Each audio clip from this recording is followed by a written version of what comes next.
My name's Georgina and this is Unit 32, Instructing Physical Activity, Assignment 1. Components of fitness. Body composition. A healthy related component of physical fitness that relates to the percentage of fat tissue and lean tissue in the body. Flexibility. This is the ability to move a joint through a full range of motion. Muscular endurance. The ability to perform repetitive contractions for a long period of time. Aerobic endurance, the ability to exercise non-stop for a long period of time without tiring. Strength, the maximal force you can apply against a specific weight.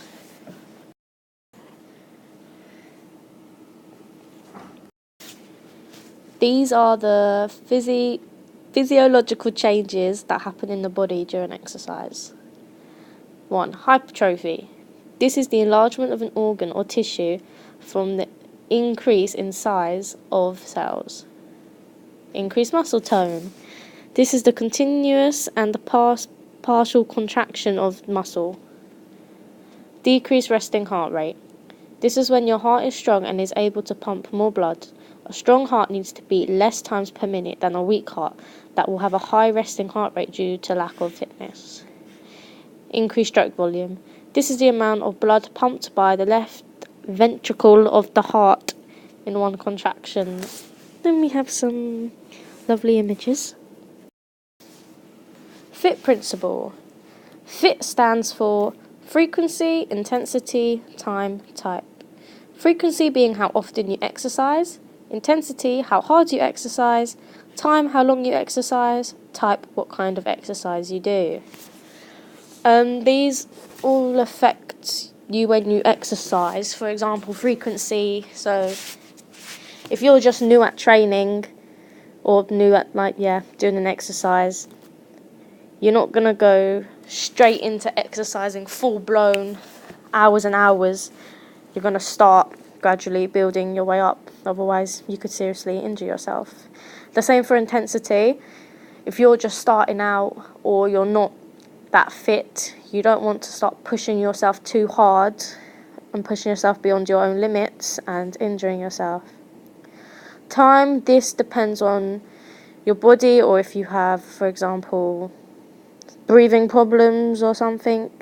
You're not going to be exercising non-stop for a long period of time, because again, you'll just end up damaging your body.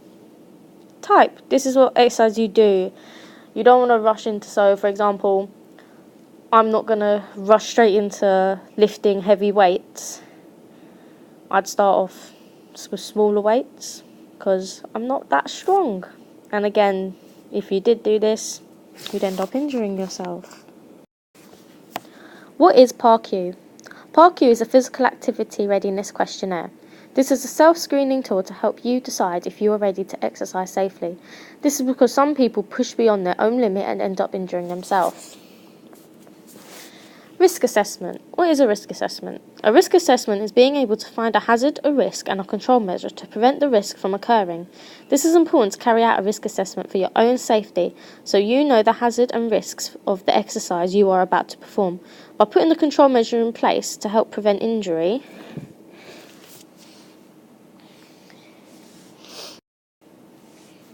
how can you minimise participant injury? Well, this links back again to risk assessment. That helps you minimise the risk of injury as you're putting them control measures in place, but also filling out a medical questionnaire and lifestyle form.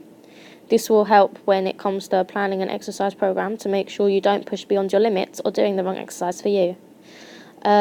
Check the training environment. This is to make sure the environment matches the sport/exercise you'll be doing. Ensure the trainer is appropriately qualified. If you have a trainer that was not qualified and had no clue what they was doing, then you'll end up getting injured. This is because they would not know what control measures to put in place for your safety, or if they're training you beyond your limits. Conduct a full warm-up and cool-down. Warming up will reduce muscle soreness and help lessen the risk of injury. Cooling down allows for the gradual recovery of pre-exercise heart rate and blood pressure. What is the Exercise and Fitness Code of Ethics? I'm pretty sure I got this right. we'll see. Okay, right. Recognise that people should be treated as individuals. Not condone or allow any form of discrimination, and promoting the rights of every individual to participate in exercise. Relationships. Develop a relationship with customers showing mutual trust and respect. Ensure the physical contact is appropriate and necessary and is carried out with a recommended guidelines and the participants' full consent and approval. Personal responsibility. To display high standards in the use of manners, punctuality and the language you use. Demonstrate good behaviour and conduct yourself at all times. Professional standards. Set goals and work towards them at a high level and keep at a professional standard at all times. A warm-up is performed to make sure the heart, lungs, muscles and joints are prepared for the activity that follows. A warm-up could be specific to the sport or training session which is being performed or just general. Physiological changes. Temperature gradually rising will give time to increase stroke volume and cardiac output. Widening of the blood vessels within the muscles. You should warm up as well using movements that the participants will perform in their main session. A pulse raiser. At the end of the warm-up, the heart rate should be just below the rate that will be achieved through the main session. Pulse raiser should be gradually intensity as the time goes on. A pulse raiser usually lasts 5 minutes but can sometimes be 10 minutes. Joint mobility. Joint mobility is used to enable the joints to become lubricated by releasing more synovial fluid and then warming it up. The joints that need to be mobilized are shoulders, elbows, spine, hips, knees and ankles. You can use some pulse raiser activities to also mobilize joints. For example, rowing will raise the pulse and mobilize all the joints. Dynamic stretching. Dynamic stretching is very important for the specific preparation of the muscles for the movements that are due to follow. The benefits of dynamic stretching are keep the HR raised, stretches muscles through range of movement they will use, and activates the nervous system. To perform dynamic stretches, you need to copy the movements in the session you will perform. Movements are repeated. Low battery. Okay. Are repeated in a steady and controlled fashion. Performing a set of 10 reps, you slowly speed up the movement as the set progresses. Cool down.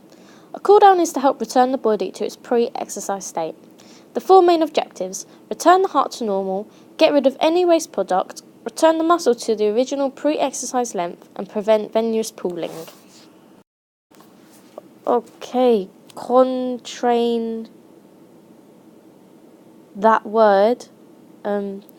This is the factor that will prevent a person from exercising to make exercise unsafe. Common blood pressure higher than 160, so that's 100. Body fat higher than 30% for males and 40% for females. Diabetes, angina, joint conditions, and lung disorders.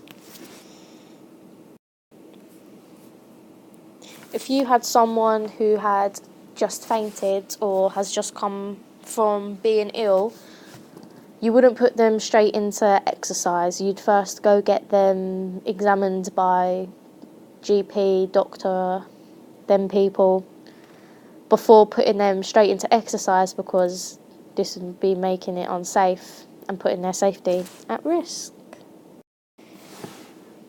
The end.